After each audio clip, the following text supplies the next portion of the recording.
You're listening to the Snyder-Collin podcast brought to you by FPP Broadcasting. This week's sponsor is Tenga Eggs. I ordered some in the mail and boy, I can't wait. President. Oh, man. Yeah. As you can see what I'm on today, just like we on every other day, go get it. Get to the bag music, Cool Kid Trap music type shit, I'm a rare individual, cut off your hand if it's killing you. You gotta stand on your tippy don't take. I got cool like I'm Pootie. She give me tank, then I sleep on her booty. Bought me a house, turn that bitch to a cutie. I'm flying, I elevate. I got problems, an open case. My little bro got his first baby on the way. In the trap, so you know what we on the date. In the trap, so you know what I'm So, when I was driving over, on Spotify, Break Stuff by Limp Bizkit came on. Really? Just one of those days when you don't want to wake up. You just want to break stuff. Yeah, it came on. I don't know if those are the actual words. I just cranked up the volume, rolled down my windows, lit a cigarette, and just... Oh, wow. So come and get it! And, we were at a red light. I was at a red light, and, a guy looked over at me, and I was blasting it, and I got out of the car and just started beating the shit out of him. Mercilessly, thanks to Limp Bizkit. That's amazing. Yeah. I can't believe that happened. Yeah, and I bashed his windshield. I broke his stuff. Oh man, dude. Classic Limp. Yo, so I have a little news for us here. All right, so this is kind of cool. All right. So I was on Reddit recently, and I told you this already, but I have to tell the viewers. So I was on Reddit chilling on Donald Glover's Reddit because I'm a bitch for some Childish Gambino. This should not surprise any of you. No, none of our fans are surprised by the fact that I have a massive hard-on for Childish Gambino. So I was I posted a picture to Reddit and whatever, and was like, hey, this is cool. Kind of did better than some of my other posts on Reddit. It's got about 700-800 likes right now, so that's kind of cool for me. I don't know, I've never had that many. So humble brag. But this guy posted and he saw that I had some audio equipment in the picture, and I was like, he asked what it was for, and I said it was for podcasting. And he was like, no way, I have a podcast too.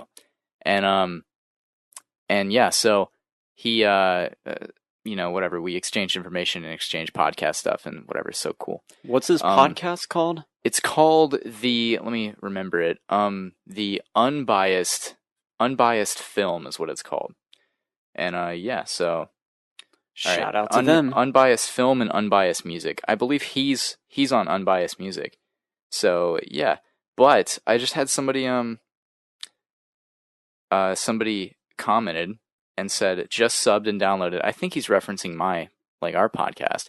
Just subbed and downloaded. Thanks for making my 12-hour shift bearable. So he's been looking. He's been watching. I hope he's listening to us. Yeah, I hope he is. Wow, I'm gonna comment and be like, "Hey, were you?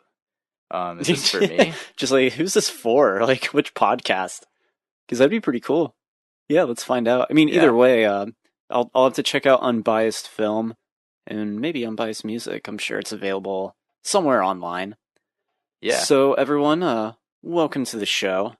Sit back, relax. Have a nice drink, get comfortable, whip out some Tenga eggs if you want. That's what I'm gonna do and. I get them in the mail, I'm going to listen to the podcast, close my eyes, and relive the moment.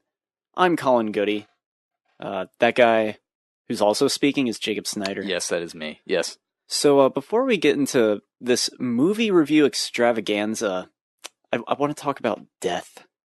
Okay. We've lost two very talented film icons since the last podcast. And, R.I.P. Milos Forman, who directed One Flew Over the Cuckoo's Nest, one of the best films ever made. He won an Oscar for that. He made a good bit of movies, but I'm trying to think, I don't know, after, the 90s, he kind of, slowed down. I think the last movie he directed was, Goya's Ghost, which is about the painter Goya. Okay. Famous for painting, a butthole. Saturn devours his child. Oh, yeah. The cannibal. Yeah. Nerdwriter did a pretty awesome video on it. But anyways, he also directed Man on the Moon with Jim Carrey, which is also another excellent film. I have heard of that film. I do know about that. Yeah, that one's a entertaining biopic. He also won an Oscar for Amadeus, so very eclectic filmmaker. Very solid. He didn't make the same movie twice, but so yeah, God rest his soul. God rest it. Good guy. And we also lost Arlie Ermy, very famous man for his depiction of Sergeant Hoyt, or is it Hartman? Hartman? It's Hartman. I believe it is. No, Sheriff Hoyt is from Texas Chainsaw Massacre. Yeah, you fucking Which idiot. he's also excellent in that movie too. Not a lot of people give him too much credit for that movie because it was kind of just like average like horror remake. Yeah. Texas Chainsaw Massacre from 2003. Yeah, sorry, I had to get up and get my phone charger. I'm a bitch for no a one, phone. No one cares. Okay. Well, let's. I'm talking about Arlie Ermy, damn it. He's dead, Jacob. I'm sorry. Dude, I mean, he's the best thing in Full Metal Jacket. Yeah, he is. Yeah, his performance in that is like it feels like second nature because he was in the military, so he was just kind of perfect for that role and yeah, really elevated the movie. Am I the only one who thought Full Metal Jacket, it should have all just taken place at boot camp? It really should have. Once it kind of moves on from boot camp, it sort of drags a little bit, doesn't it? Yeah, you do get that good shootout at the end. Mm-hmm. It's not Kubrick's best work. No. I wouldn't put it in his top 5. It just feels like 2 movies, and the whole Vietnam part is kind of like a little underwhelming compared to the first half, because the first half is just like excellent. Yeah, like, well, also you think about Kubrick taking on Vietnam, like that could be fucking incredible.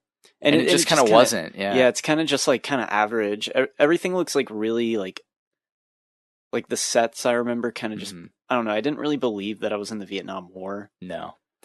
Vincent D'Onofrio, though, he's in that. Yeah, he's amazing in it too. Great, yeah. And then once, hey Joker. Ooh. I mean, weird. Personally, hi Joker. Does he say hi or hey? I think it's hi. I don't know. Hello. No. Au revoir. Yeah, he speaks French. Yeah. Yeah. Damn it, what was I going to say? Oh, personally, my favorite Vincent D'Onofrio performance is Jurassic World, which he was Oscar nominated for. Yes. Very deep role. Jurassic World is actually really deep. It is actually really deep. It's a deep film. I think his best role might be Men in Black. Ooh, he's actually really good in that movie. He is. I was half joking, but he's great in it. That was a creepy movie watching, it was. like for a kid. Yeah, it's a fucked up movie. It is.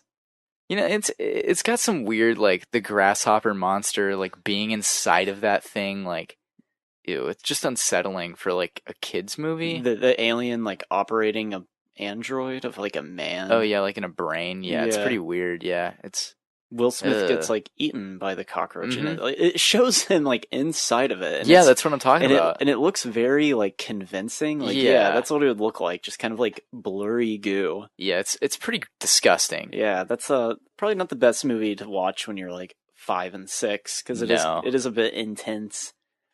Yeah. Well, you saw some movies, Jacob. Yeah, I did. Some new movies. Yeah, I did. Oh, before we go on from Kubrick, it happens to be that this year is we just passed the 50th anniversary of 2001: A Space Odyssey, which, as you know, is my favorite Kubrick film. Yeah, one of your Kubrick film too. One of your favorites in general, really. Yes. I have a poster of it on the wall over there. 2001, it's a movie you like have to watch at some point. Yeah, it's kind of it's not really for everybody, but you kind of have to see it to know if it's for you. I would honestly only recommend it to cinephiles. You can't just like if you're hanging out with someone and watch you're, like, 2001. You're on Netflix or Netflix and chill. Hey, let's put on 2001. Like you're not getting any. No. 2001 is on. If you're Netflix and chilling, you're not even during the Star Child sequence. You're not getting any butthole. Oh man, you're not getting any hands. Yeah. You're not getting no dick. No nothing. No. If you put on 2001, way to make it for everybody there. Yeah, I did a good job. Very inclusive. Yes. Yeah, you did great. Yeah, I did see a couple movies. Jesus Christ, you and me saw one too. Mm-hmm. One. All right, so we should have probably seen Isle of Dogs. Yeah, but here's why I didn't see it. Because Alex really wanted me to see it with her. And I don't want to see it with you, because that would piss Alex off to no end. She was mad that I saw Rampage. Spoiler alert for this episode. We're reviewing fucking Rampage.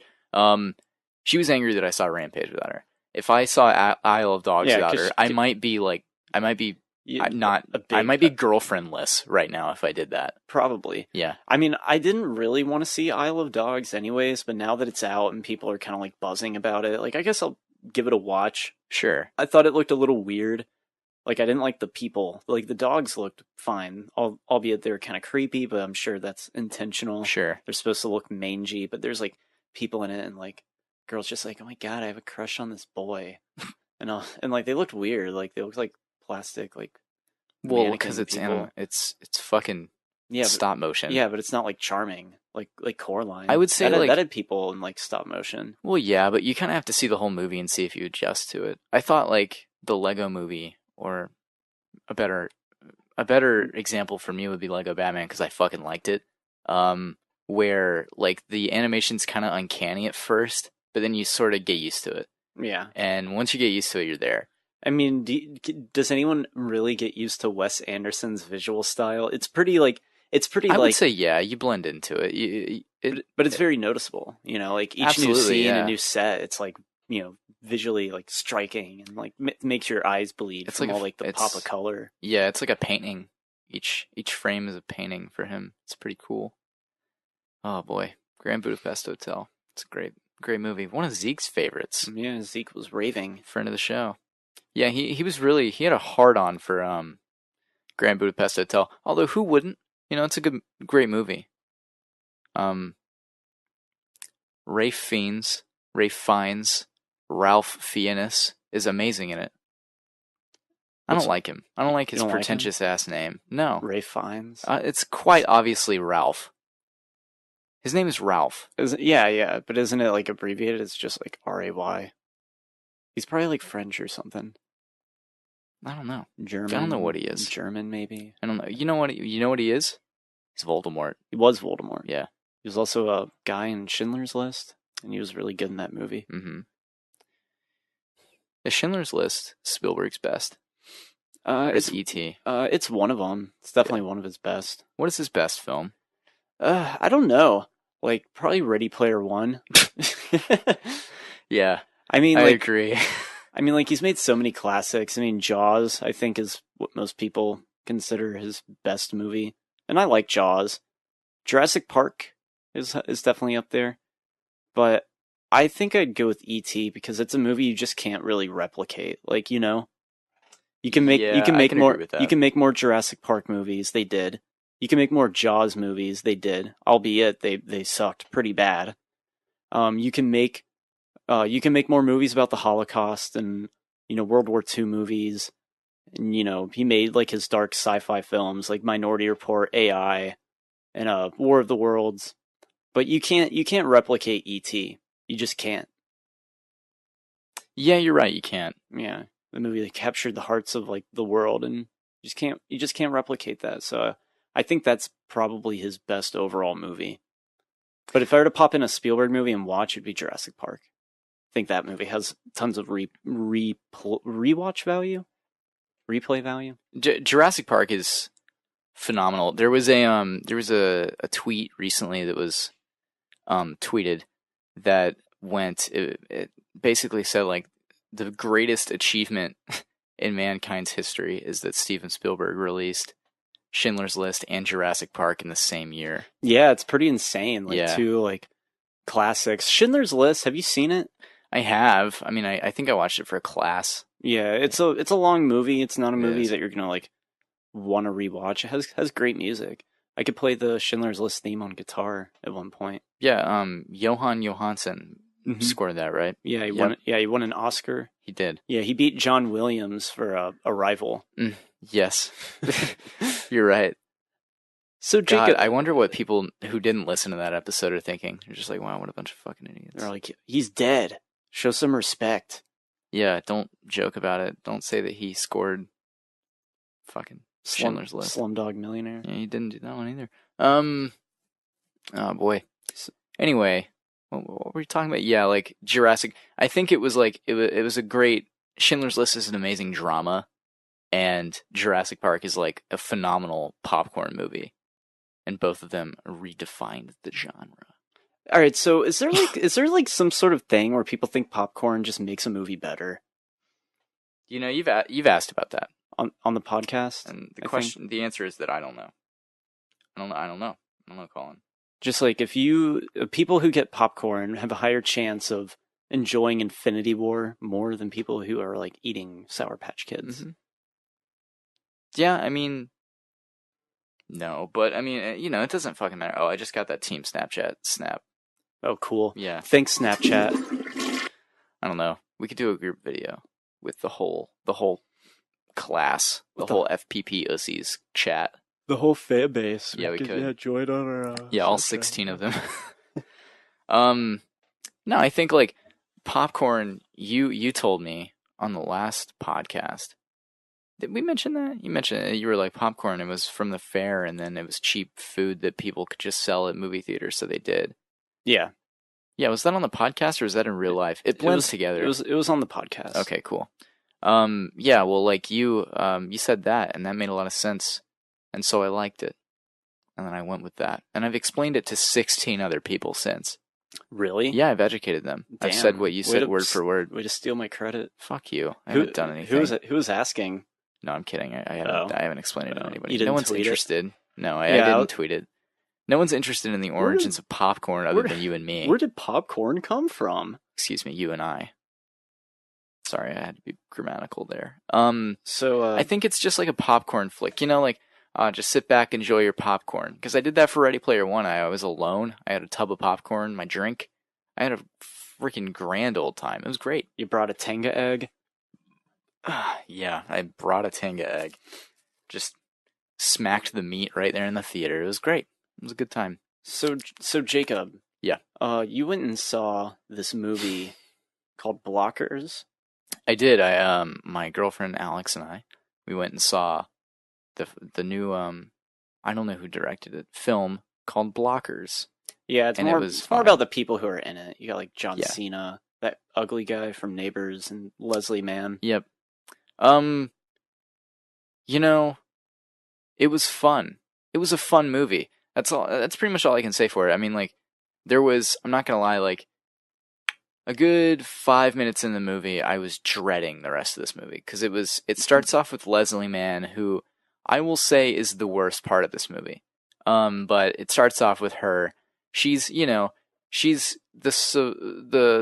mom, you know, the single mom. Oh, what's happened to the dad? We don't know, but we'll find out. But her daughter's a senior in high school. It's her prom coming up. She's growing up. She's growing into a young woman. And she's fixing to move away to college. Oh, you're not going to go to UCLA because, you know, that's so far away. You're going to this one in town, right? Yeah, Mom, yeah. So it's yeah. It reminds me of Lady Bird. Sure. It just reminded me of any other movie I'd seen. I didn't like the premise of this movie, and I thought the trailers were kind of pretty god-awful. Just the idea of like, oh, we're going to stop our daughters from having sex. Like, I don't want to watch that. Like, yeah. That's weird. Like that's not funny. That's not a very funny idea. You know, it's played off better than you'd think. It's Yeah. done better. I will say that. But honestly, like, I was dreading the rest of this fucking movie. I had like a moment where I was like, oh my God, I had hope. And it's gone now. Like, it's going to be terrible.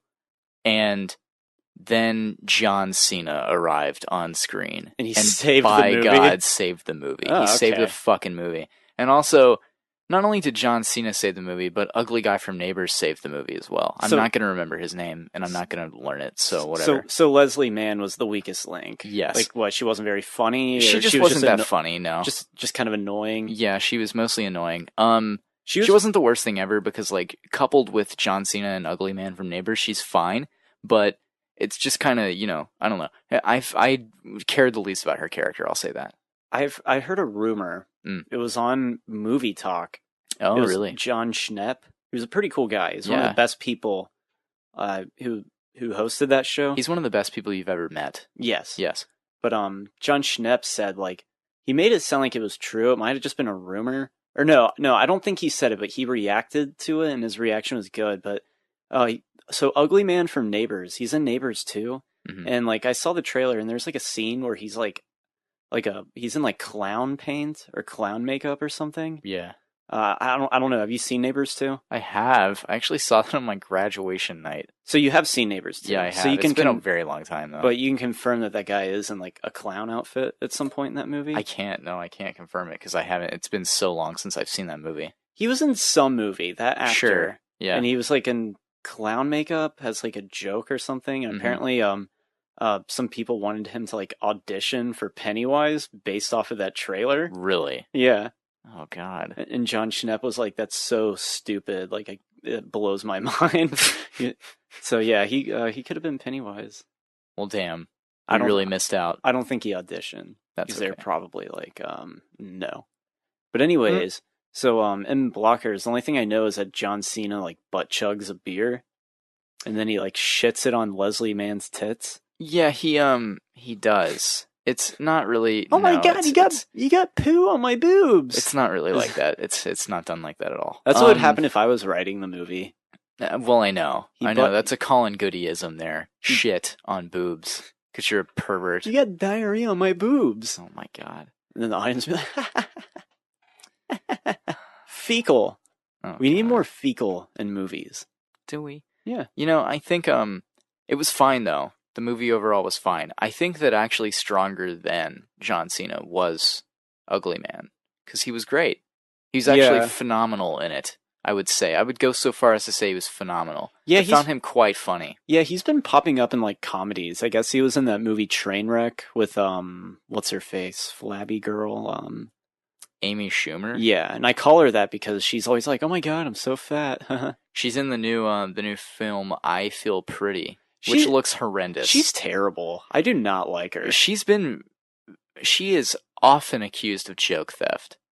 Really? Yes, you should look that up. You should go on YouTube tonight after you're done using your Tanga egg, and you should you should look up Amy Schumer joke theft, and there are like countless videos detailing like previous jokes that people have told, and Amy Schumer just blatantly ripping them in her stand-ups and in her show. She had a show. I don't think she does. I think it was on Comedy Central at one point. I don't know if it's still going on. Well, she had like this Netflix special that got like panned. What was it called? Like the leather special? Yeah, the leather special. And apparently she's just like, I'm chubby. Oh, God. Does anyone want to do me? No. And it's like, I don't know. It just like, it feels like she's trying to do something like, oh, I'm like promoting like body image positivity and women. I think she gives female comedians a bad name. Yeah. Like, seriously, she does. Because, like, I hear a lot of guys who are like, yeah, females aren't funny or, like, women aren't funny. And then they cite Amy Schumer as the example. I'm like, honestly, like, I can name 2 that are really funny off the top of my head. Not to insult, but, like, off the top of my head. I can't even name 2 male comedians off the top of my head. I can, but it's because there are more of them, arguably. And also, we're in a male-driven world. God forbid. Beth Stelling is pretty good. Everybody go look her up instead of Amy Schumer. She's hilarious. Not many people like her, but no. The Sarah. No. I'm not talking about her. I'm talking about the person. No, I know who you're talking about. No, you're talking about. Shit! You're not even talking about Amy Schumer. No. I was gonna say the Sarah Silverman program on Comedy Central. It wasn't the best show ever or anything, but I remember really enjoying it just because of how like silly and crude it was. You don't think a lot of people like Sarah Silverman? She's. I think she's hilarious. I don't think most people like. They're like, oh, I don't like her face. I think she's beautiful. I don't know, but then maybe that's just me. I think she's really hot. Doesn't she get a lot of flack? I didn't think so. Make like a bad joke, and people are like, "Oh my God, Sarah Silverman." No, wasn't she like engaged to Jimmy Kimmel at some point? I remember that. Not that really matters or affects her joke, like delivery at all. But whatevs. Hey, I think she was. John Cena was also in Fred 2, Night of the Living Fred. Oh, yeah, he was. Yeah. I believe he was in Fred 1 as well. Probably. Him and Fred. Mm-hmm. He's Fred's dad, but the way Fred imagines him. Which is it's borderline experimental. So, anyway. So Blockers. Yeah, it was fun. I would give it an 8 out of 10. Damn. Yeah, it was, Yeah, I would give it an 8 out of 10 actually. I enjoyed it, and I think you would enjoy it too because The it's surprisingly good. The trailer was bad though. Like, Yeah, I agree. yeah, It's the premise that the movie, it is that premise, but like it's not done like distastefully or anything. Like it's not like, it never makes you uncomfortable with like teenage sex or anything like that. Like you would think it would. It doesn't really. Like it's kind of baffling. I can't believe they did it as tastefully as they did. To be quite honest, there is a scene where balls are grabbed. Just balls. You see balls. oh, you see balls in the Yes. movie. I'm fairly certain they're ugly man's. You see his balls. Yeah. It's pretty intense. Obviously they're not his, but you see some balls. I wonder if they're fake. It's genuinely funny. It has to be fake. Yeah. It was genuinely funny in a lot of parts. There are a couple eye roll moments, and whatever. But like, I didn't expect much, and then I ended up really enjoying myself. Well, good. Yeah, it was fine. It was great. And that is not what happened for the next movie that I saw after I saw this film. And that would be the new rocksploitation film. Yes, I like that term. I heard it. rocksploitation. Yeah, I heard it last night because it's kind of true. What is it? Like, where did you hear that so we can cite that? Off of Cinemassacre. I just put it on in the background because they did like a Rampage review, and I was actually reading a novel. Oh, really? What novel? It's called Picnic at Hanging Rock. It's an Australian novel. Interesting. Is it a horror movie novel? Is it a horror novel? It's not a horror movie novel. There is a movie adaptation of it called Picnic at Hanging Rock, and it came with the movie, part of the Criterion Collection. Oh. So I was like, okay, like it came with the book. That's pretty cool. So I was like, maybe I should read the book first. So is it a horror movie? I think it's like a suspense thriller. So I wasn't completely wrong in asking if it was a horror movie book. I haven't, even though I misspoke. I haven't seen the movie, but I've been wanting to check it out. But anyways, like I put on this Rampage review because it was nice to just kind of have something on in the background. And James Rolfe called it rocksploitation, and I feel like that's genius. I don't know if he's the one who came up with that word, but like it's almost like a genre at this point. It with really is with the rock movies. Yeah, I mean, I've said it before and I'll say it again. Rock is the Rock. Just Rock is what he's known as now. Yep. Dwayne Johnson is franchise fuel. Yeah, he's kind of like Keanu Reeves or Arnold Schwarzenegger, where you kind of have to utilize him. Yeah. Because they're not really like great actors. Well, Keanu Reeves is probably the better actor of the three I brought Keanu up. Reeves is America's best worst actor. Yeah, because you have to utilize him. Yeah. You have to be like, okay, like maybe he won't work in Ronin, but he'll work in John Wick. Yeah. And I guess you have to do the same thing with The Rock. Boy, I forgot 47 Ronin even came out. Anyway, yeah, you did. That's an amazing thing you just brought upon me. Yeah, he's not really great, but he's charismatic. Yeah, exactly, and that's why all you have to loves do working with him. Yeah, all you have to do is make him believable, and a good director can do that. The difference is this movie was not helmed by a good director. This is Rampage, by the way. I'm referencing. It's from the guy who did San Andreas, which also had The Rock in it. It doesn't surprise me. I mean, granted, I have never even seen San Andreas, but it just looked terrible, so I didn't want to see it. It's a Rock movie. Yeah, fair enough. It's a Dwayne film. Alex loves it, but that's because she loves terrible movies. So she loves The Mirror Has Two Faces. We need to do a commentary for The Mirror Has Two Faces. Yeah. Do we need to do a commentary on that? We'll blow up, Jacob. We'll blow up after that commentary. No one will either listen to it or listen along. No one even knows what that movie is. So, Jeff Bridges is in it. And Barbara Streisand. But anyways, yeah. So is Rampage like trying to be a nostalgia movie? No. No? You don't think so? No, it's not. I don't know what this movie was. David and I were both very, very blown away by just how purely horrible it was. Like, on every level. It was so bad, Collin. It was #1 at the box office. And it succeeded my prediction of 28 million. I mean, fair enough. I think it did like 35 or something. I mean, damn. Collin. This movie. Let me just start off. Oh, God. Okay. All right. Well, it looked stupid, so I didn't want to see it. Fair enough. I mean, it did look stupid. I thought maybe, like, it would have... God, I have to burp again. Maybe it would have, like, fucking... Oh, my God. Someone just told me I should cut a hole in Donald Glover, and fuck it I'm on Reddit. the mouthpiece of your cardboard Lando standee. Yeah. I mean, I can't even get up that high. It's pretty high up. I mean, I Cut assume a- it is lifelike or at least close. Cut a hole in his mouth and put a Tenga egg in it. Oh my god. Anyway, this movie begins with a sequence in space, and it's like we were testing the I don't know, the airborne Rampage virus, Project Rampage, of course. Why? What else would you call it? And they're like, we're testing it up here. It's failing. Like it's gone wrong. We have to crash into Earth. And so, long story short, the canisters make it to Earth, and they all land near animals. Like one of them lands in a swamp. One of them lands like near a pack of wolves, and one of them lands in a zoo, in the gorilla enclosure where Dwayne works at. Yes. The Rock. Yes. And he's like best friends with his monkey. Yes. And so basically like that happens, and it establishes that, The Rock, he's just never really gotten along with people. He's always gotten along with animals more. Is he? And it's because of his past in the war. Oh, Yes, he's a veteran in this. that's interesting choice. Semi tasteless. Anyway, it's okay to make a character a veteran.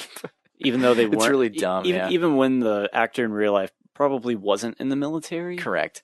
The Rock is just an enormous man on his own. I don't have a problem with it. He should be in the military. It's not like, yeah, you're Fucking right. enlist, Dwayne. You'll kick some ass. Yeah. Right. I mean, like Jake Gyllenhaal wasn't in the military, and I don't have a problem with Jarhead, but But that's a movie about the military. Yeah, it's glorifying. Well, it's not glorifying war. It's anything but, actually. Have you seen the movie Brothers?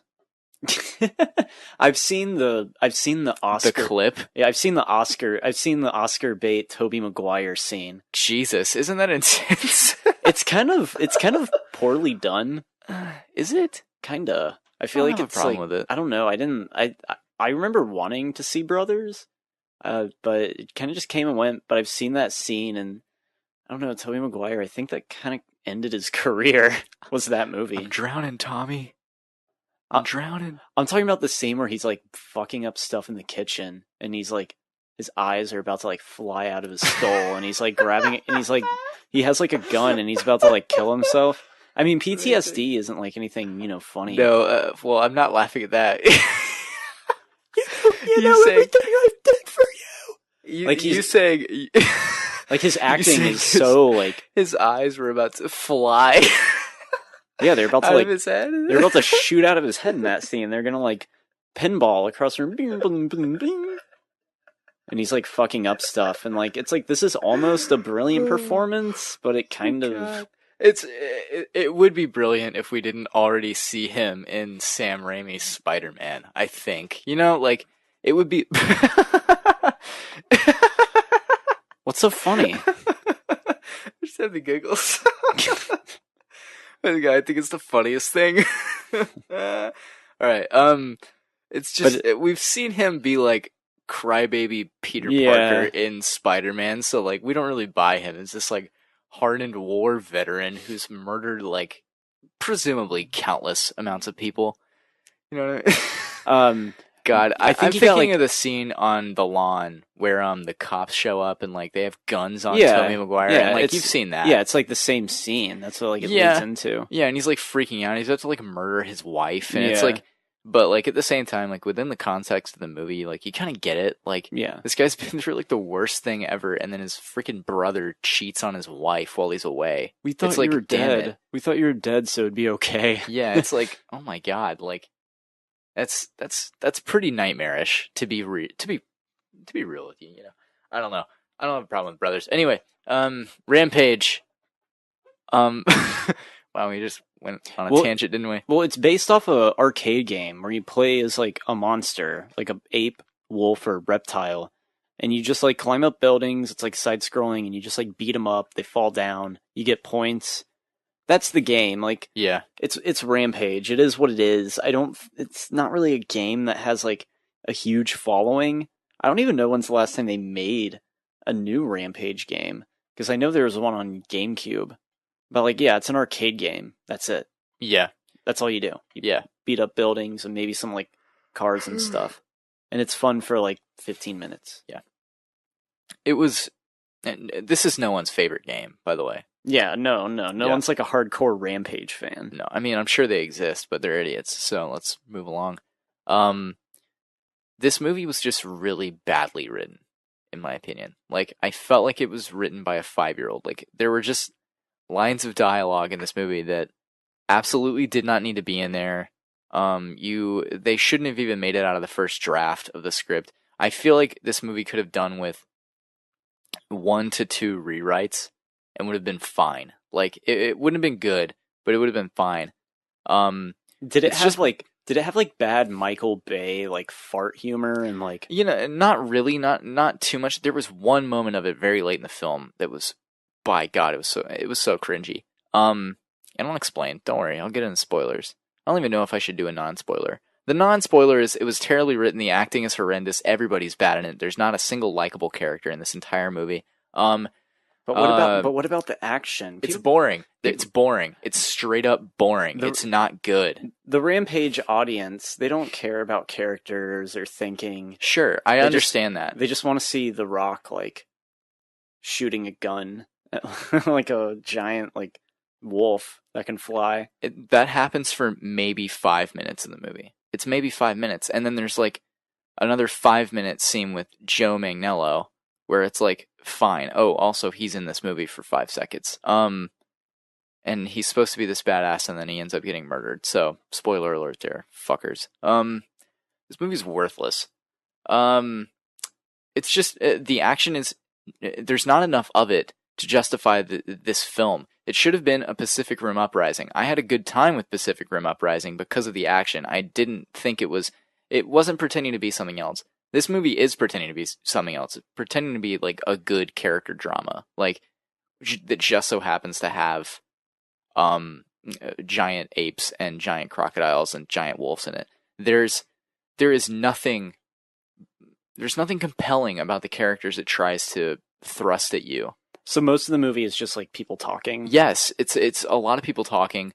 I would say the worst performance in the entire movie is either Naomi Harris or Jeffrey Dean Morgan. Yes, Jeffrey Dean Morgan. There is a character. He played New Jim on The Office. I'm gonna look up who he is. He was absolutely horrendous in this movie, but I kind of gave him credit because like he's not exactly like an experienced actor from what I've seen. I've never seen him in anything else other than The Office. So I kind of cut him some slack. Jeffrey Dean Morgan has no reason to be this bad in this movie. He tries to choose so much scenery, and he is so awful. It's like he's doing Negan like amped up to 1,000, and it's just the most annoying thing. It's like Negan amped up to 1,000, and then he did like he smoked like 2 bowls, and then he did this movie. It's any like insane. Any particular like standout line or anything that he says? Oh yes. So we're gonna get into spoilers. I give this movie a 3 out of 10. It was 3? awful. Yeah. Wow. Yeah, it was bad. So had 3 things redeeming for it. Yeah, there was one split-second moment in the fight scene that, like the final fight scene, that I actually liked. But even though it's kind of a flaw, I liked it because I was like, wow, that's horrible. And also a helicopter surfs on a building as it's crashing down, and it's kind of amazing. Because it's just like that no good screenwriter would ever think of this, but it happened. Happened in this movie. David told me there's a scene where like they're in like a crashed helicopter, him and Naomi Harris, and they come out, and she's like, "Wow, I can't believe we're like fine," and he's like, "I know." Basically, yeah. Like I think the exact line of dialogue is like, "Wow, I can't believe we survived that," and it's like, was that really like? Did you really need to put that in there? Like. We can't believe you did either. This movie has stakes, all right? That's what they're trying to say. Does it? It's like Game of Thrones. They're like, yeah, anyone can die in this movie. Yeah. Sure. Oh God. All right.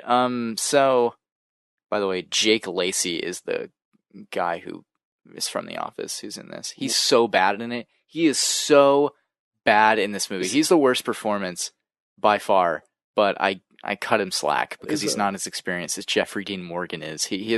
Jeffrey Dean Morgan has no right to be in this movie. But is this the guy in the trailer who's like cowering in fear, and they're like, "Oh, let's go change your diaper"? No, it's not. Those characters are introduced and like they get a little bit of development, and then something happens. Like the ape gets bigger, and the movie forgets about them. Oh, I was and gonna then you say, never like, see them again. Did they get squashed by the ape?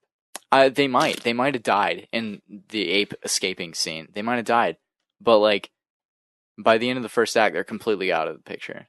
They never show up again. Every second of those characters' time on screen is completely wasted. It's awful. Well, at least we don't have to see the trailers again, because I'm getting sick of seeing the same trailers when going to movies, and for like 2 months it was Rampage in every single one. Yeah, and I was like, I'm not going to see this.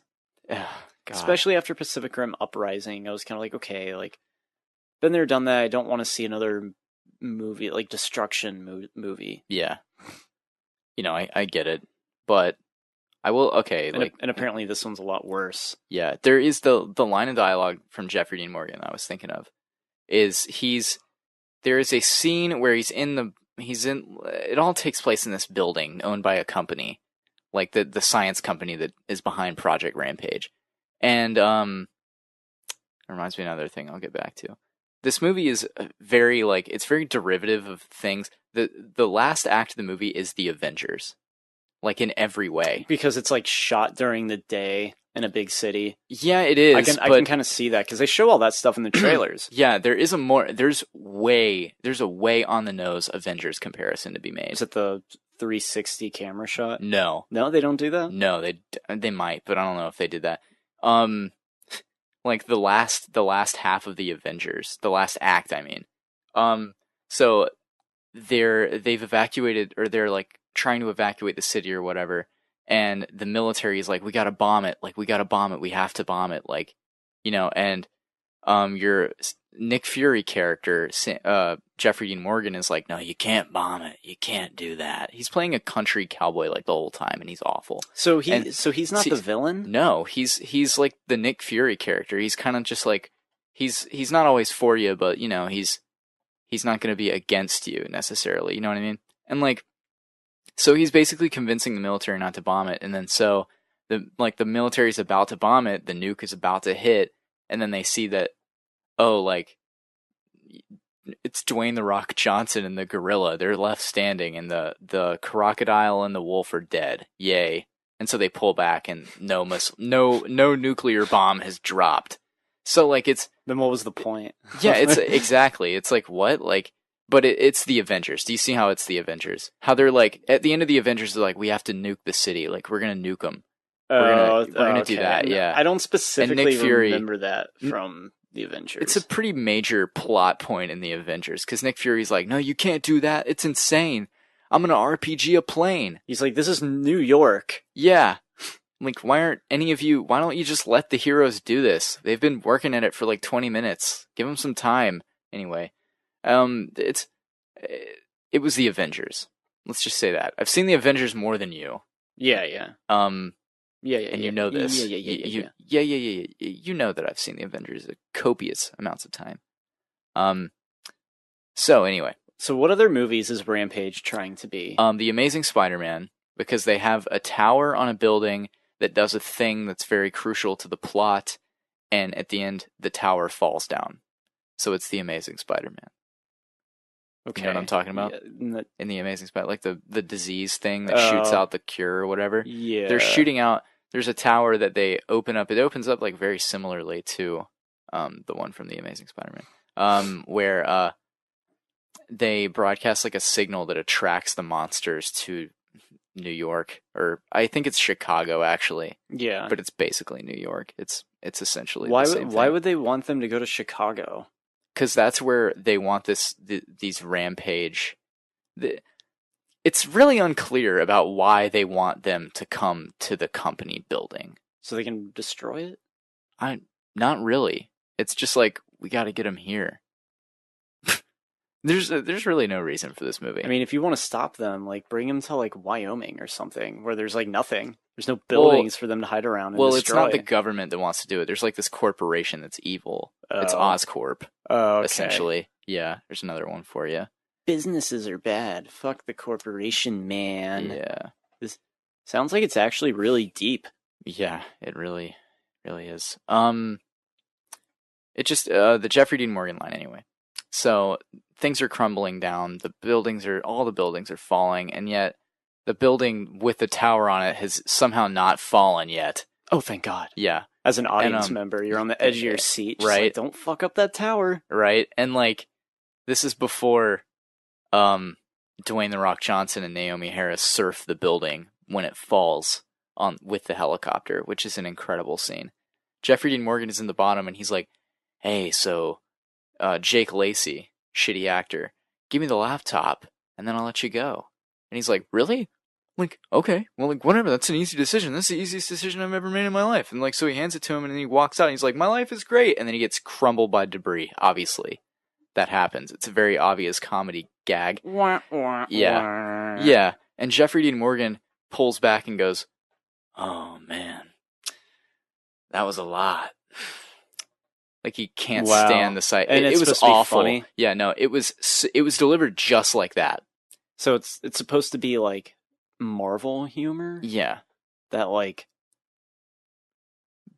I don't know, how would you even describe the type of humor? They say something that's really like generic and like dudish.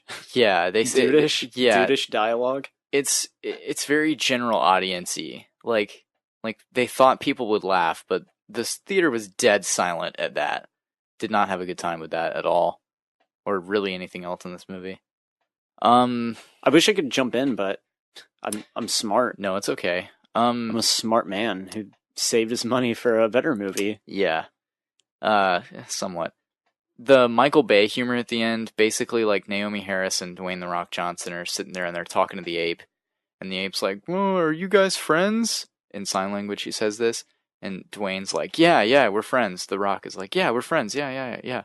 We're friends now." And then, of course, the gorilla's like, "No. Yes. No. Yes. Oh my God. That's what I was thinking. I was like, no, they wouldn't do that. Yes, they did it. They went there. The circle with your thumb and pointer finger, and then like sticking your index finger in it, like the fucking, quote unquote doing it. Yeah, doing it thing. Yes, he does it, and then he's like, the Rock's like, no, haha, no, and they both look at each other awkward. They never kiss in the movie, which is good. That's weird. Yeah. The Rock's like, I don't fuck. If the Rock was to like fuck someone, he'd probably like have a heart attack. Yeah, all the roids. Yeah, his heart would just start beating way too fast. Really? They don't kiss? Is she even like a romantic lead in it? No. Oh, well, I guess she's really not. Wow, she's so bad at it too. She is awful. It's actually really progressive. Yeah. I mean, Naomi Harris is a great actress, but she's so bad in this. Yeah, though. She probably didn't give a shit. She's like, I'm in Rampage. Yeah, it just looked like no one had fun, except for Jeffrey Dean Morgan, who had a little too much fun. Because he had fun, but Jesus Christ.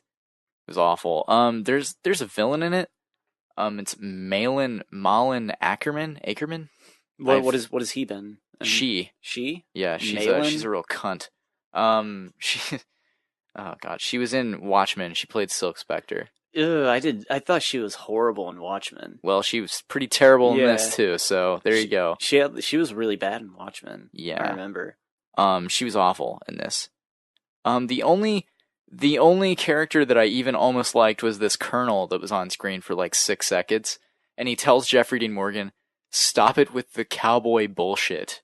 And then Jeffrey Dean Morgan just continues to do his thing, and the colonel is like obviously angry. I assume that it was just a random cast member that they filmed that Jeffrey Dean Morgan was like method acting to, and the guy was like, "Please stop, like cease."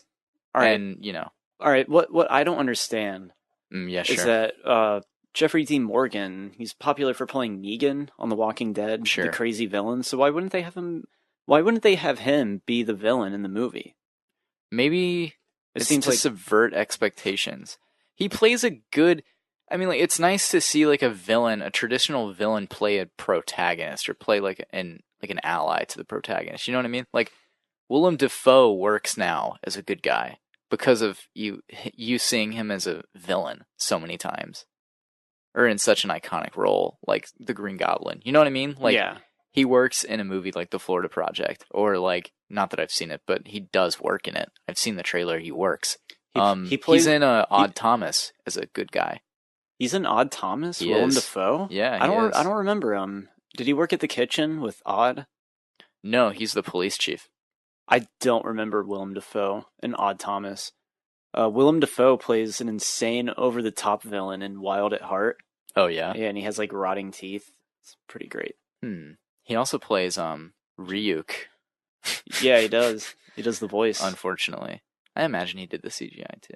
Maybe. Perhaps. Ryuk looked pretty good in that movie. Yeah. For being a terrible movie. Yeah, Death Note was pretty lame. Let's not even think about it anymore. So Jacob, who would you recommend Rampage to? Nobody. I would recommend it to nobody. I did not enjoy a single moment of the movie.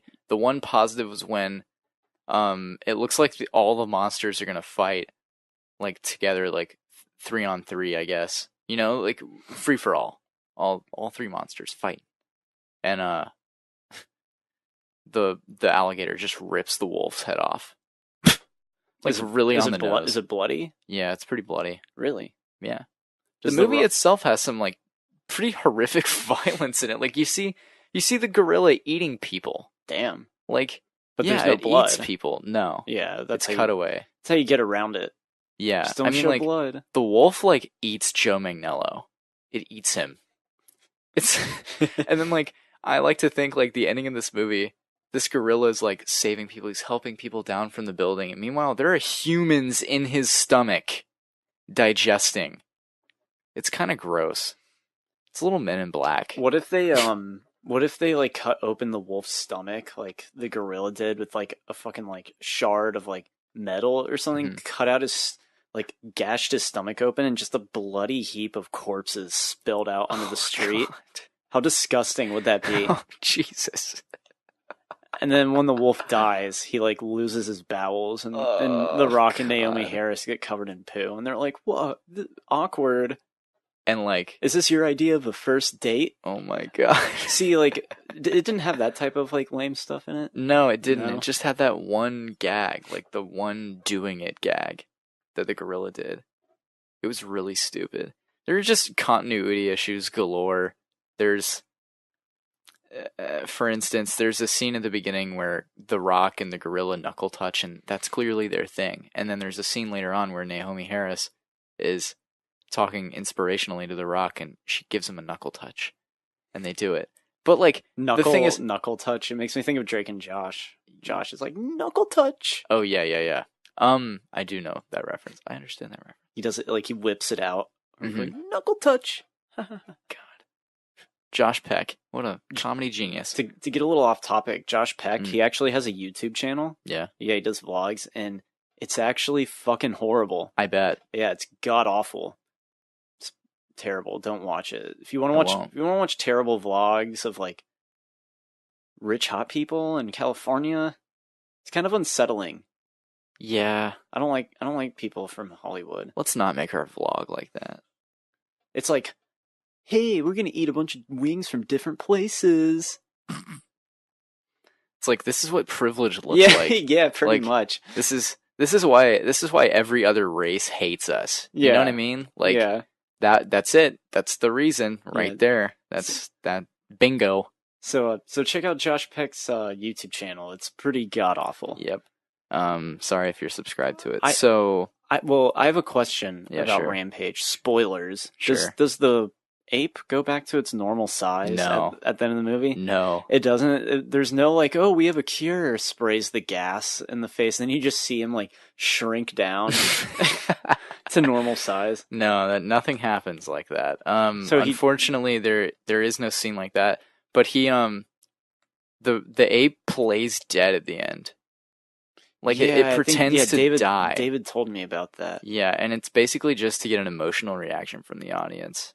Oh, what is this, King Kong, where everyone's weeping when the ape dies? Yeah. It's shitty. It's terrible. So Kong Skull Island was better. Yes.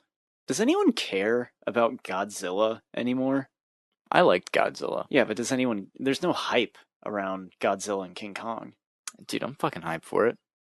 But I'm a cinephile. All I want to see is just some monster fights. Anyway, this movie was shitty and I didn't like it, so don't watch it. Just don't watch it. Go and give your movie to literally anything else. Go see Isle of Dogs. Yeah, probably.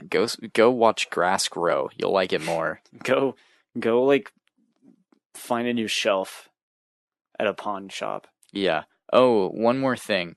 So it is established, we already said that Dwayne Johnson in this movie is a vet, and he talks about how his unit was deployed to stop poachers in Africa, which is totally a military thing. Yeah, what the fuck? Yeah, that's totally something your division would be doing. Stop poachers? Yeah, sure. Poachers are so frowned upon. Do you remember when that dentist like killed an elephant? Yeah. Or a lion or something? Mm-hmm. Yeah, and people were just like, wow, like, what is this, like 1900? I hunt game. Yeah, it's really dumb. Anyway, so he's talking about his past, and he's like, I rescued George from these poachers that my division was hunting down, and it's like, and then you know, whatever, and I took him in as my own because no one else would take him. His mom was already dead, and he'd watched his family be bludgeoned to death. it's like monkey brains sprawled across the savannah. Yeah, it's like a really horrific scene. But then no, I'm not even there. He tells that Naomi Harris is like, but what happened to the poachers? Because of course that's what you ask.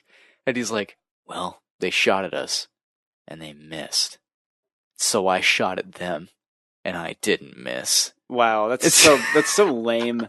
That's such bad writing. It's terrible writing at first, and then like to go. They shot at us and they missed. That's bad writing if you leave it there. Like, it's already terrible. Don't go any further. Just leave it there. Leave it up to the very not expanding imaginations of our audience. They know what you're talking about. To add in, so I shot at them and I didn't miss. It's like, really? Like, why? Why would you? This movie was written by a 5th grader. Yeah, that's like me reading off a line. I'm auditioning for Rampage. I'm like, they shot at us and they missed. I shot back. I didn't. Yeah, it's a joke. It's a joke. It's this movie can't have been real. Can we not get good, bad action movies? I thought Pacific Rim was a good bad action movie. I wouldn't even. I don't even see that as like an action movie though. I did, because it's pure action. But it doesn't. There's so little dialogue. But in it that doesn't. movie. But it doesn't have an action star in it. It's John Boyega. He is not an action star. Are you kidding me? The Rock is an action star. John Boyega, yeah. He was in Detroit. Like, no, that's not an action movie either. Attack the Block? It's not an action movie. No, it might be. I haven't seen it. It's not an action movie, but it's not really an action movie. Isn't it like a wannabe Edgar Wright, like 4th Cornetto film? Because it has Nick Frost in it. Yeah, I've heard Attack the Block is entertaining. Yeah, it's fine. John Boyega, the next action star. I mean, he could be like, dude. It's so funny. To be an action star, you have to have like meat, pure fucking meat, like The Rock. Yeah. All right. Anyway, shout out to Empire_Poppin for listening to our podcast. I assume he's talking about our podcast. Yeah, he has to be. Anyway, so whatever. Shout out to him from Reddit. Any final thoughts on Rampage? No, it was terrible. It was just awful, and I hated every second of it. Do you think I would have enjoyed it? No, I think you would have actually walked out. I think you would have walked out of the theater, and I'm not lying. Damn. Yeah, it took everything in me not to walk out. I probably would have walked out if David weren't with me. You just leave David in the theater? Just go to MacGuffin's, just have a drink. Have a Pennywise cocktail. Yeah, do they have one? They did. They were promoting it for it. I forget what it was called. They put like red syrup on it to make it look like blood. Oh, cool. Anyway, yeah, it was just the worst. Don't watch it. Just watch anything else. Was there a post-credit scene where like Jeffrey D. Morgan's like, "Hey, The Rock, we're starting a team. I'm trying to, damn it, like, You think you're the only ape poacher killer out there? All of a sudden, like, spaceships start coming out of the sky, like intergalactic bugs and spaceships, and they line up in formation, like Galaga. Oh my god. Kill me. And then the Rock's getting each, and it's just like, pew, pew. He shoots 2 missiles at a time. This aircraft is designed to shoot 2 missiles at a time. The arcade cinematic universe. Oh god. Beginning with Rampage. Paperboy is next. They should make a Paperboy movie with The Rock. Why not Pong? They were going to make a Tetris movie at one point. I think with the Emoji movie being panned, that's scratched. That was scratched, yeah. They were like, oh yeah, Tetris, like these alien blocks form on New York City and they start falling, and it's like, that's fucking dumb. Let's turn Battleship into an action movie. Like why are they gonna, like, when are they gonna stop this trend? This, like, never. They're never going to. Like, Rock'em Sock'em Robots. Well, you know what it began with? You know what the beginning of it was? Transformers? No. Clue. Damn. Yeah, I guess so, if you're going way back. Yeah. But Clue was good. Yeah, Clue was, like, funny. Like, it had a story to it. Who killed this person? Yeah. And it was, like, funny and good. Yeah. And I've enjoyed Clue. And it was just like the game, in that, like, it's like so many different, like, realities and outcomes in it that, like, God, Clue is great. Didn't they have, like, different endings in different theaters? Yeah. Yeah, that's awesome. And then, like, the ending that you can watch, like, I guess regularly is just them going through all the endings. Yeah. That's pretty cool. Yeah, it is. Anyway. So that was Rampage. That was my review of it. It was awful, and I hated every second. So, you and I watched a movie last night that was not as bad as Rampage. Truth or Dare. That's the film. Blumhouse's Truth or Dare. Yes, Blumhouse's Truth or Dare. Yeah, like Dare. we saw the fucking trailers in the theaters, and I was like, wow, this looks really funny, actually. You know, I thought it showed potential, and I was wrong, but whatever. I can admit that. I'm touching myself right now. Yeah, I noticed that. What, you got a Tenga egg in your pocket, or are you just happy to see me? So this is the Blumhouse follow-up to Get Out, I guess. What was Blumhouse's last movie? I don't know. Get Out, Can we talk about Blumhouse's logo for a second? Or, like, their opening logo thing? Alright, so when it actually says Blumhouse, like, against, like, the blue walls, like, okay, that looks nice. Yeah, sure. But before that, it's just terrible. Like, fix it. Like, stop. Like, it's like this weird, like, CGI-ish room. And, like, they just go around. The room is just full of horror tropes. And, like, they just pan through it. And it's like, hey, we're a horror movie studio, just so you know. And it's like, here's a floating chair. Here's a teddy bear that, like, laughs with a child's laugh. Here's a jump scare. Here's a little girl from The Ring. Here's, you know what I mean? Like, here's an orphan. It's just fucked. It's very cheap. Yeah. It's very cheap for a company that's pretty, like, on the rise. You Yeah. know? It feels to me like it feels cookie cutter in that it's like, here's exactly what we are as a company, stamp. You're about to watch some shit. Yeah, like you're about to watch something really tropey and cliche and we're just a horror company and we just pump out horror films. Here's our opening logo. It's literally just horror tropes. This is all our films will be. Clamp. Other than Get Out, obviously. But Get Out isn't a Jason Blum creation. It's produced by him. Yeah, sure, but it's not his. Like, it's not that no one is going, wow, man, that Jason Blum, good job on Get Out. No, it's Jordan Peele's movie. Yeah, like, no one debates that. He probably had no input in it at all. No, definitely not. Same with the Split. Yeah, because that was also Blumhouse.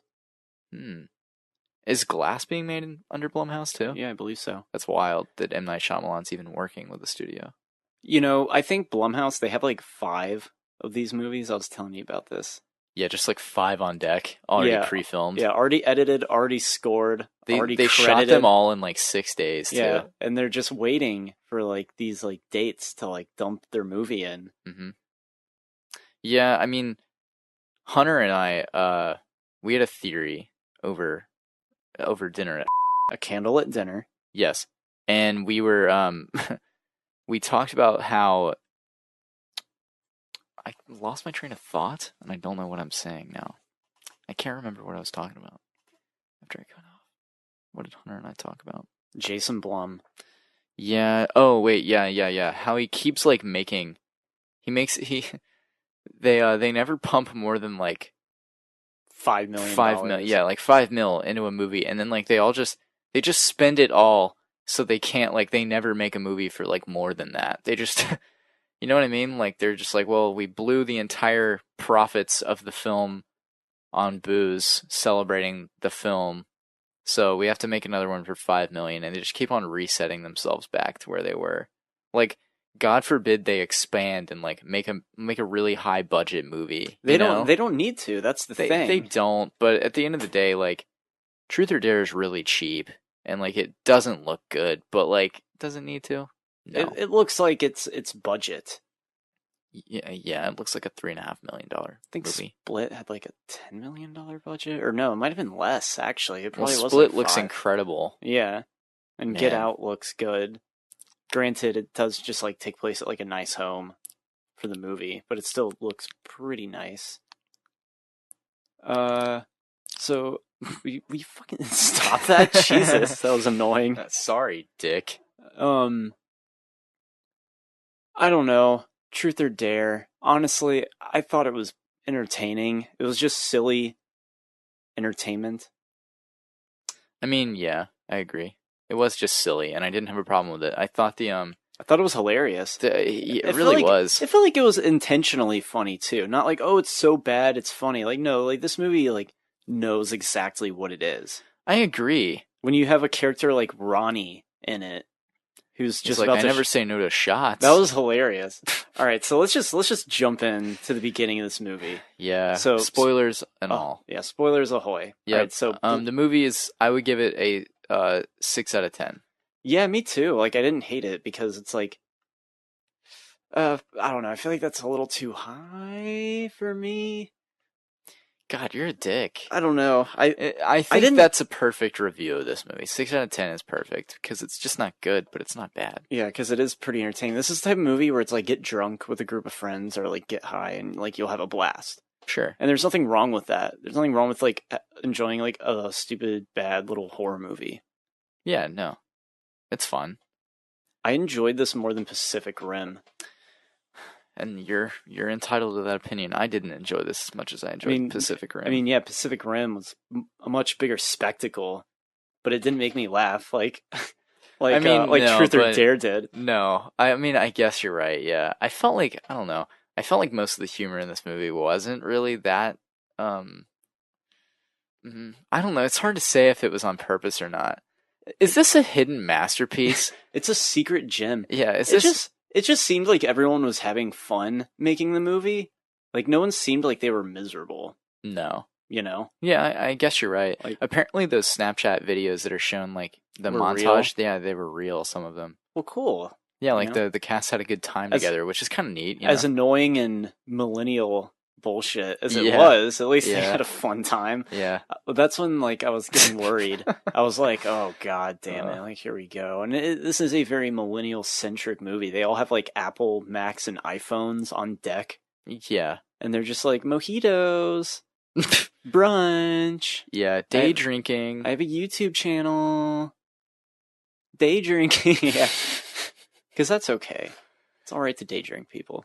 Yeah. As long as you're a millennial who goes to college. It's okay to day drink if you're successful. I don't think the movie preaches that it's okay to day drink. Like she ends up like almost dying. It is if you're pretty and successful, though. Oh, okay, fair enough. Yeah, if you're successful, you can just excess in anything, and drugs and alcohol. If you're an attractive millennial with a bright future. Yeah, you know who I really just did not like in this movie at all? Who? Is that asshole kid in med school. Oh, I could have done without him. Yeah, I know that's on purpose, but I just found him very annoying the entire time. He was the worst part for me. There was someone getting high in the theater. I don't think so. I think they were just hitting I think they were hitting a vape. I don't think so, dude. Vapes dwell. They do. This was especially in a really stagnant room like that. This was like thin lines of smoke. When you vape, it's like a cloud. It could have been a jewel. Cloud. I think it was someone hitting a one-hitter. Because like I don't even know what a one-hitter is. Can you explain that? It's a little like metal pipe that kind of looks like a cigarette, and you just put a tiny thing of weed in it because you just want to take one hit because you're kind of like in a place where you can't just like smoke a joint or something continuous, like like a movie theater. Yeah. And you just take like one hit out of like a little metal pipe. Is it not obvious the smell? It didn't smell like weed in there. It didn't, but it didn't smell like vape. Didn't smell like sweet vape juice. There's different juices. It didn't smell like a dab or anything either. Why would someone want to vape in the theater? Wouldn't you rather want to get high while watching a stupid horror movie to enhance the experience? Look, I just think because all of the smells involved in getting high, it's a very stagnant room. It's not like air circulation is great. It's not. It's gonna dwell. We're gonna smell that shit. Like there's no way we wouldn't have smelled that. Maybe it was our coworker, because we did see one of our coworkers in line. And she was also singing the movie. Was she going in the same theater as us? Yeah. Was she? Yeah. Oh. What, you think they just had like 3 showings of Truth or Dare at the same time? Dude, I don't know. It's a Sunday. Everybody was at the movies. Yeah. It was really busy. I assume she was there. But yeah, someone was doing something. I think they were getting high, honestly. I think they were just hitting a jewel or something. Honestly. I think you're wrong. I think I'm right. All right. Well, you let us know, people. You think what's more likely, someone like getting a little high in a stupid horror movie than just like hitting a vape? Yeah, right. Like what seems more fun? Like drugs are obviously going to enhance this movie. I mean, obviously the weed would be more fun, but like but like I don't see the point in vaping anyway, so I have a biased opinion. I also don't smoke weed, but like I don't understand it. I don't understand vaping, period. There's no point to it. I understand like the nicotine thing, like if you're quitting or something and using it as a supplement for smoking cigarettes, totally it has its place. That's great. It's good that you get your nicotine rush there. But people, well, like I know it's like cool for like young kids. Sure. To vape. Sure. Smoking is cool. I'm surprised no one was vaping in this movie, Truth or Dare. Yeah. So the movie, all right, so Truth or Dare. Well, someone was vaping in the movie. It's the person you're talking about. It's the what? The person you think was doing drugs was actually just vaping. I'm telling you right now, they were not doing a one-hitter. I don't think it was vape. I don't think it was fucking weed. I don't know, dude. People are pretty stupid. I would have smelled it. We would have smelled it immediately. It's not like a subtle smell. But it looked like actual like smoke though. It didn't look like vape. That's what I'm saying. It was smoke. Sure, but like I see that and I see your point. But like it would have smelled. There's no way it wouldn't have smelled. They were a row ahead of us. We should have asked them. Yeah, we should have. Are you guys getting high? Yeah, we're gonna have a debate about this. Yeah, because like there was like a drizzle of smoke, like a line, like it was something a fine line. It was like an anime. Yeah, like something was burning. Yeah, it's incense. Because vape, you don't really get like. Yeah, you don't light vape. You remember that time I lit up incense right there while the laser show was going? Yeah, it was just like that. It was just someone's very superstitious, and they're like it was probably Dom. He thinks when you watch like horror movies, there's like demons sitting next to you. Yeah. So it was probably him like doing some like seance. You're probably right. I mean, I think his explanation of that was amazing. He's like, man, if you watch those movies, man, you let the bad shit in. And I was like, damn, he's probably right. Like, I don't know, he's probably right. I don't agree with that because it's just kind of like, oh, if you listen to heavy metal too, and No, it's not like that. But if you constantly are like afraid of a demon being like near you or some shit, I imagine it probably attracts demons. Not that I believe in demons. Do I believe in demons? Do you believe in ghosts and demons and stuff? Maybe not in a literal sense. Oh wow, what a noble response! Wow, ghosts, like yeah, kind of. Have you ever had a paranormal experience? I think so, yeah. Really? Mm-hmm. Do you care to explain that? We used to one time, me and my mom, we drove to Sunnyland, which is like which was dilapidated and claimed to be haunted, and we took pictures of it to see if we could like see spirits on it, and we did. Wait, what? Yeah. No way. Yeah, there were orbs. There was like white lights, like white balls, like all over the camera. Not in any of the other pictures either. That's weird. Yeah. So. Wait, your mom took you to a haunted place? I mean, she wanted to take pictures of it. We didn't like go inside. We just like she just like wanted to take some pictures at night. I don't even think I was there actually when she took the pictures. I think she might have done that alone. Interesting. Yeah, but your like, mom has huge balls if it's an alone thing. Jesus. I don't think she like went in. She just like took pictures like by the roadside. What's your name? What's your mom's name? Diane. Diane's a fucking ballsy bitch. Yeah, and there were orbs on it, which is what she wanted to see what would happen, and there was. And my dad was probably just like, it's probably just the camera. My mom's just like, do you see these on any other pictures? And he's just like, it's fake. So that's the only little like thing of, paranormal stuff. And I was like, wow, that's pretty cool. Interesting. I've never really had a paranormal experience myself. Yeah, me neither. I don't know. I hope I don't. I hope I never have one. I feel like it's only quite honest. I feel like it's only specific people. Yeah. You know? Yeah. I don't know. I'm not about that shit, to be quite honest. Have you ever played Truth or Dare? I have. Yeah, I think everyone has. Yeah, everybody has. Everybody chooses truth. That's how it goes. Everyone can relate to playing a game of Truth or Dare. Sure. Yeah. Spin the bottle. Yeah. I don't really spin the bottle. I never did. No. That's a movie thing. Yeah, like that's not something that actually happens. You don't go to a party and you get to kiss your crush when you're like 12 years old. Yeah, no, your 16-year-old crush when you're 12, and somehow you're at this party because your brother was there? I don't know. Weird. It's like a Spielberg movie. Anyway, so, Truth or Dare was fun. What was your favorite part? Oh, wait, I do have a hot take about this movie that I have to give out. But what was your favorite part, first off?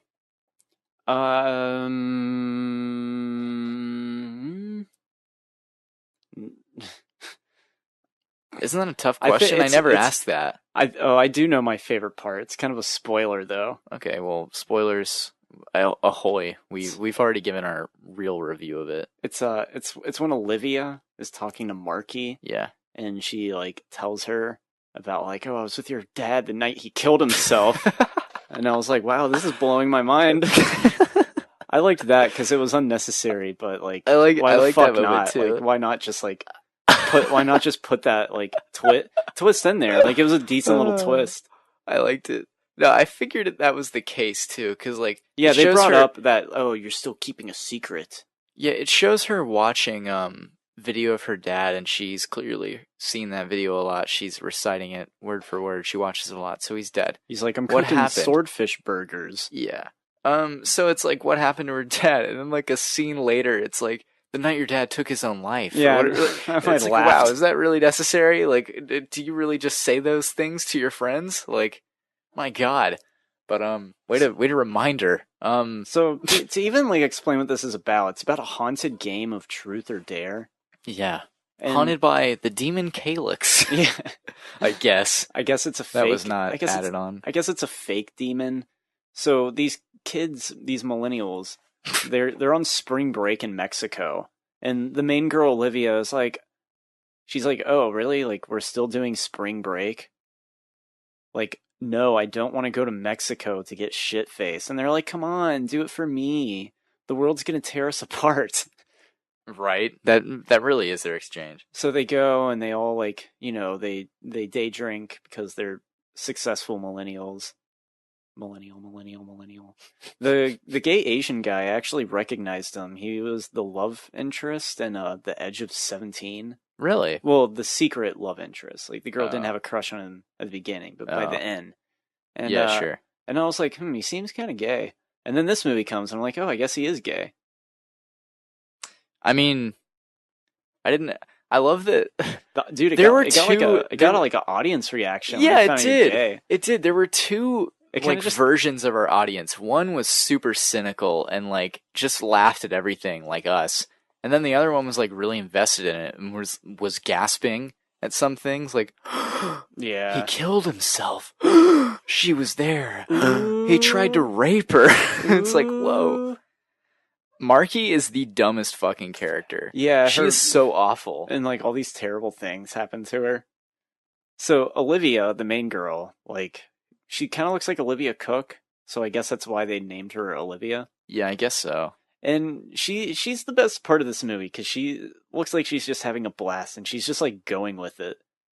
And like she's like this spunky little twerp who's always like, oh, look on the bright side. Yeah, Habitat for Humanity. Yeah, I'm perfect. Yeah, and we mentioned that she has a fucking arc in this movie. Yeah, she does. It's not a good one, but yeah, it's an arc. To the movie's credit, because they're always bringing up, they're like, God damn, you're not like that perfect. All right, deep down, you'd probably kill someone to save your own life. She meets this dude because Ronnie's a great character. He's such a douchebag. It's played for comedy though. Yeah, and I loved it. He dies in the dumbest way, which is in the trailer. Yeah, it is. Ronnie. What if they didn't have that in the trailer? That'd be a pretty shocking moment. Yeah. Just that snap is so horrendously fake, it made me laugh. It was like if you ripped tree bark off of a pine tree. Just, yeah, it was awful. Pretty creative death, I guess. Yeah, I guess. You know, Ronnie slipped on an 8-ball and he lost. So this guy's like, hey, you want to come play Truth or Dare at Dracula's castle? Yeah. Well, no, I don't think they bring up Truth or Dare. He's like, yeah, let's go party there. Yeah, he's like, well, I know a place that's open, and then he takes them to a fucking church, and no one questions it. I mean, they question it, but no one says like, hey, let's maybe not, stranger that we just met. No, it's hilarious because like the camera pans up, and it's like this dark, like gothic looking place, and it's like a castle. Yeah, it's amazing. It's like an old haunted house trope. And I was like, wow, that's so like out of place for like everything we had just seen with like Snapchat filters and shit. Yeah, and then like somehow there's like a spotlight set up in it. And like I don't understand how he did that. Olivia's like going through and she finds like a broken vessel that smells funny. Yeah. And she's kind of like, huh, that's weird. Maybe we shouldn't be in here. Yeah. There's like a broken vessel that smells like a rotting tongue. Turns out that's exactly what it is. Yeah. Wow. They play Truth or Dare, and it's like, oh, girl on girl action. One guy goes streaking, and Ronnie really pushes for that, doesn't he? Yeah, he does. Yeah, he's a horn dog. He's just a little tongue, just a little rim job action. He does have to give a man a lap dance, though. Oh yeah, that scene went on for a very long time. But Olivia's in love with Marky's boyfriend. Yeah. And Marky's boyfriend is pretty terrible. Yeah, that's where, like, med school douchebag comes in and he's like, did you know that Olivia is in love with your boyfriend? And it's like, he's just being an asshole to be an asshole. Yeah, exactly. And it's like, dude, like, you're such a jerk. Yeah, I know. I guess that's the point, but, like, Jesus Christ, like, he hates her. Yeah, he just does. fucking hates her. God, this movie's dumb. And every character has, like, their own little, like, thing though, which is nice because then they don't feel like completely disposable. It doesn't feel like he's typical, like you're jock, you're virgin, you're hot girl, you're nerd, you're gay Asian friend. Is that going to be a new horror trope? Gay Asian friend? No, just the gay friend. Is that the new horror trope instead of like dumb blonde? Yeah. What movie started it? This one? Moonlight? I don't know. I mean, I'm sure other movies have done it. I just can't think of any off the top. Yeah. But like you probably wouldn't have had a gay Asian character in a horror movie like 10, 15 years ago. Definitely not. No. Because this movie kind of reminded me a little bit of I Know What You Did Last Summer. Oh. Where it's like, oh, we did that thing that night and now we're being like punished for it. Mm-hmm. Kind of. It's all right. I guess it's nothing like I Know What You Did Last Summer. I get that. Like group of teens, they're dying. I Know What You Did Last Summer. That's like the most like late 90s, early 2000 thing ever. This movie, I am drawing two major comparisons. For me, major. One is much more major than the other. One major comparison and one minor comparison to the VHS franchise. Yeah, you said the ending was kind of similar. Yes, the ending is very similar. In that the ending of this movie is basically like Olivia, the main character, her arc in the movie, she goes from super selfless person to just ruining everybody on Earth, essentially. Well, if you Basically. want to go straight to the ending, Yeah, I mean, I'm just going there because we're going all over the place. But she ruins everybody's life, basically. I'll get into it later, but it's like it's a funny it's ending. horrific. Yeah, it's like it's hilariously horrific, and it makes you wonder about like the ramifications of her actions. Like what is life like now? Everyone's playing Truth or Dare apparently Yeah. to save their lives. Yeah. I mean, does Celtics even have like the power to do that? See, that's one thing that is fucking annoying about this movie is that the rules don't really make any sense. Yeah, they just kind of made them up whenever it felt like the movie needed they to have wanted someone to, like yeah. die. Yeah. I know you're super creeped out by their faces whenever Celtics takes over. Sure. It's basically the Aphex Twin album cover face. That's what I thought of. Yeah, I'm pretty hip. Yeah, pretty basically. fucking hipster for making that reference. Yeah. Oh, apparently J. Cole's doing something. Hold on. Got some news in the hip hop world. Hold the fucking phone. Whoop. J. Cole's releasing a new album this week. Oh, cool. Yep. Well, alright. Sweet. Yep, it's called KOD. Don't know what that means. KOD? Yep. COD. It's about Call of Duty. So, anyway. What else happens in this movie? People die in ridiculous deaths because if you refuse to play Truth or Dare, you die. Yep. And if you don't fulfill your truth or your dare, you die. Mm-hmm. Of course. And like, what else? They want to figure out how to do it, and like, oh, you can spread the disease, blah, blah, blah. This movie did kind of drag after a certain point. It dragged. It was a once little, the girl died. Yeah, it was too long. I liked that during that house, her walking around the roof scene. That was pretty tense. Yeah, that was a good concept. Yeah, it was pretty nice. Walk around it until you drink all of it. I like that on like a roof, and you're already drunk, and like you'd fall. Yeah. Yeah, I like that she falls, and I love how like kind of fucking blunt she just landed. Yeah. They put a mattress on top of the car. Yeah, perfectly timed, by the way. But I did like at that moment, they show the fence that has the spikes on it, and the audience is like, ooh. But it's like, this movie's PG-13. You're probably not going to get an impaled body on a spiked fence, unfortunately. Yeah, and then they throw the mattress over it and just puncture it immediately. I'm like, that wouldn't happen. That sharp. Yeah. But that's a nitpick, but whatever. And they didn't like drop it from the sky. They just like threw it over. Yeah, and it just immediately cut right through it. Yeah, it's like, what is this fence of? What's this fence made of? Razor blades? Wish I could talk today. That'd be great. What else happened? Nothing, right? Nothing happened. It's not. It is what it is. It's not trying to be anything that it's not. I didn't hate it at all. Yeah, it doesn't take itself too seriously. Yeah. It's a funny, enjoyable, stupid movie. I agree. There's nothing impressive about it. No. You know? Yeah. There's pretty people in it. Yeah, pretty much everybody dies in it, except for two characters. Well, it ends with like the world ending, basically. I mean, would the world end? What a bitch.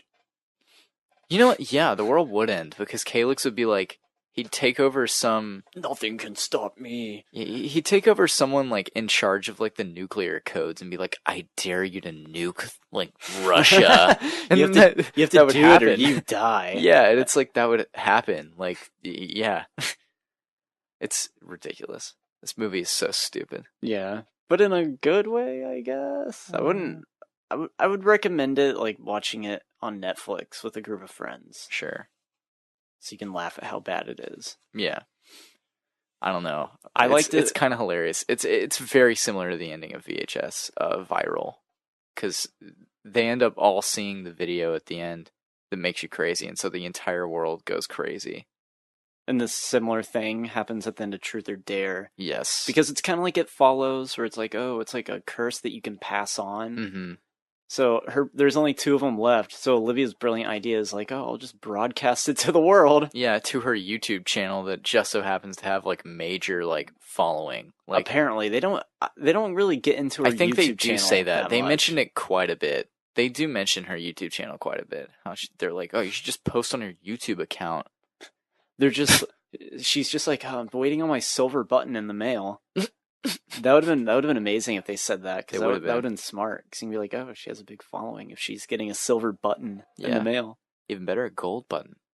1 million. She's 1 million subs. Is that we don't have 1 million subs? A gold button. Yeah, you get a silver and a gold. A silver at 100,000 and like a gold at 1 million. Sorry.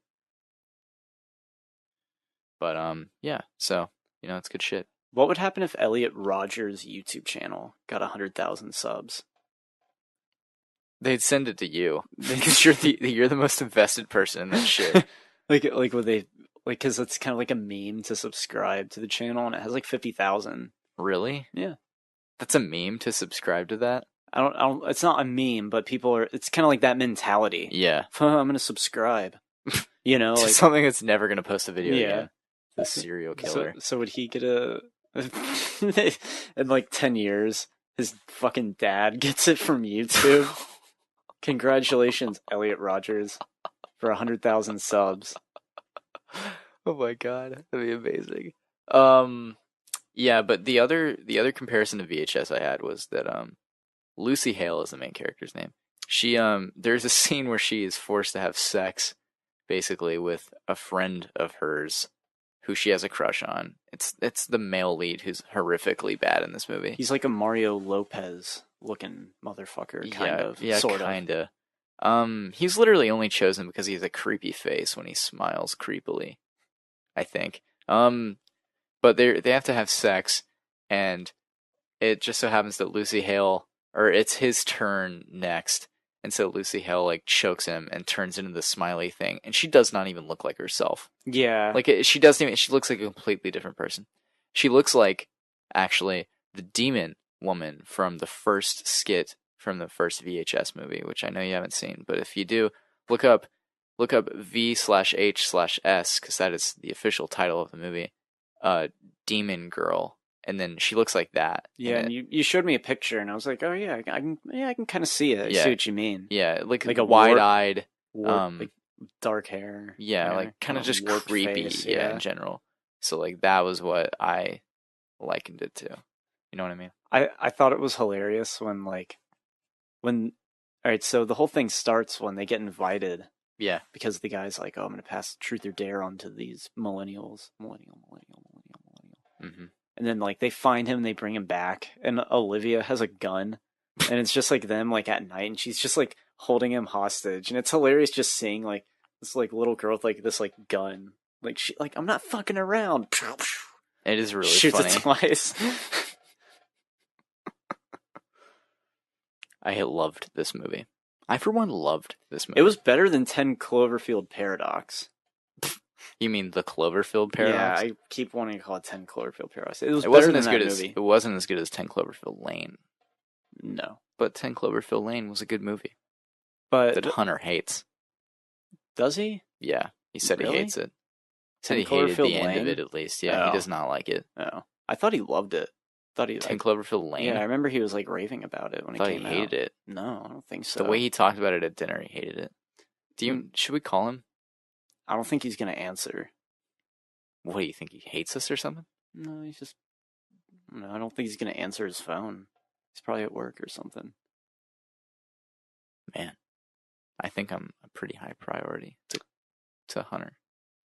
Anyway, so yeah, that was Truth or Dare. Anything else you want to say about it? Not really. Just, it is what it is. Yeah, it's not really genuinely. It's getting fine. It's getting a lot of like bad reviews, deservingly so. But like fucking Rampage has like a much higher tomato meter. Rampage is what like a 59 or something. Yeah, and Truth or Dare has like a 10. It really pains me to see these reviews that are like, oh man, we're getting some feedback. Yeah, I hear it. You're getting a text? You have to be getting a text. There's no way you're not. Nope. Oh, weird. Tripping. I don't know. I don't know what that's about. Anyway, like, It just the reviews for Rampage are all wrong. It's big dumb fun, and you know what? That's okay. Yeah, but like I agree with one review, which the consensus review or whatever, like the statement that he gave, it's not big or dumb enough. And I 100% agree with that. I think it's very profound. Anyway, also people saying that this has broken the video game curse. A 59 is still not a passing score, so get out of here. Video game movies are still terrible. And also, it's not even really based off of a video game. Yeah, it's more like branding. Yeah. It's just, no, it's not. It's not a video game movie. If it was 100% on Rotten Tomatoes, it would still not make it any closer to a video game movie. The Galaga thing would have been fucking incredible if they did that. I probably would have clapped because that would have been the fourth thing in the movie that I liked. And I don't even know what the other two were. Anyway, so those were the movies that we saw this week. I saw a lot of movies. I've seen a lot of movies lately. Yeah, we have. Yeah. Good for us. Yeah, honestly, yeah. Should probably get Movie Pass. Yeah, should we? Yeah, we'd be saving money at this point. We would, but we wouldn't paid be off. able to see any like good releases or anything like on good screens. Yeah. So it's not really worth it. So, what movies come out this weekend? I don't know. I really don't know. Let me see. Let me take a look at what we're going to be reviewing next week. Because that might mean we will be reviewing it. Did you ever talk to our manager about getting like Thursday mornings specifically only? Yeah, I did. She was like, yeah, sure. True.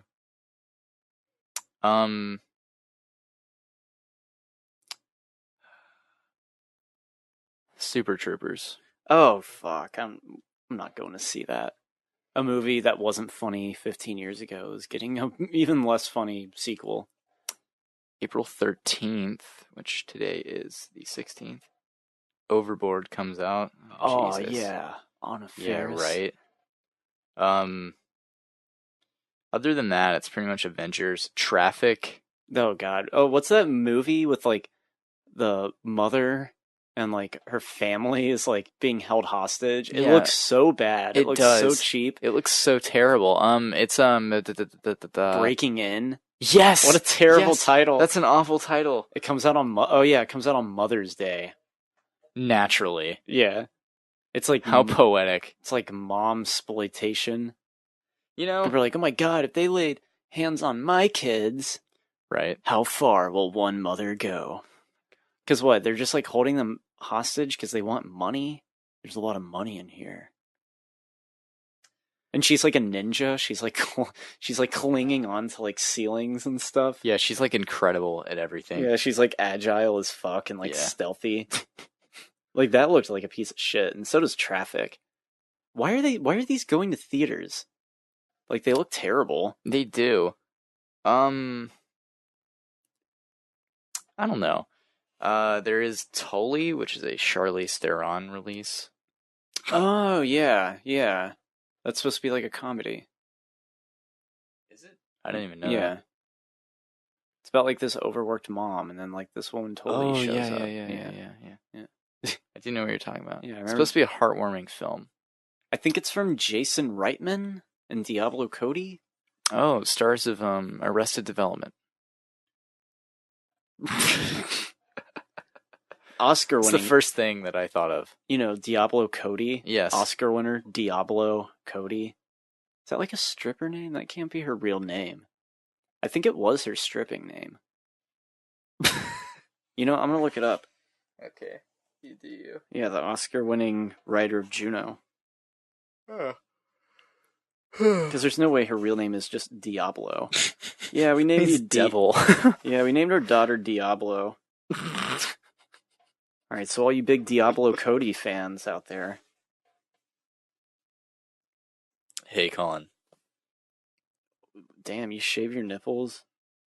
No, there's hair on them. Oh, God. Anyway, I feel like wrapping this thing up. You down? Yeah. Yeah. Okay. We'll start wrapping. Yeah.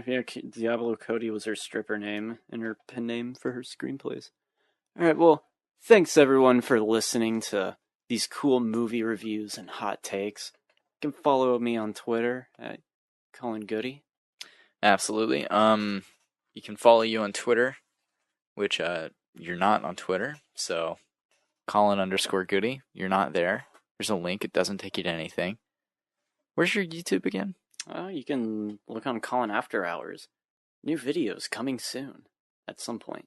Same here. Been thinking about doing a Blu-ray collection video. That'd be a great video for you. Yeah, I might just shoot it on my phone. Yeah, absolutely. Yeah. Or go buy a new camera, shoot it on that. Yeah, almost did, but I think I might wait on it a little bit. I think it's wise to research that a little bit. Just see like what the best thing is for best bang for your buck. You know what I mean? Yeah. Or just like, buy whatever the fuck too. Do whatever. Yeah. But I think you're being given a sum of money. You should be careful with it. Use it wisely.